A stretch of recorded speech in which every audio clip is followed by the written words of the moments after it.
11 সপ্তাহ বন্ধ থাকার পর হাইতির রাজধানী পোর্ট অ প্রিন্সের আন্তর্জাতিক বিমানবন্দরটি খুলে দেওয়া হয়েছে। সোমবার সন্ধ্যায় ফ্লোরিডাগামী একটি ফ্লাইট ডাউ সাইন্ট লুভারচার আন্তর্জাতিক বিমানবন্দর ছেড়ে যায়। মঙ্গলবার দিনে আরও প্রাণচঞ্চল ছিল বিমানবন্দরটি। এখন থেকে সোমবার, বুধবার ও শনিবার তাদের বিমান চলাচল করবে।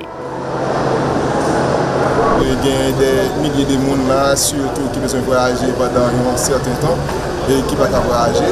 Et je m'attends ça là, qui va aller, me mettre là, ok. Mais il y a pile de monde qui est en souffrance. Je pense que nous plus ou moins satisfaits parce que nous avons pile de temps depuis l'après-midi.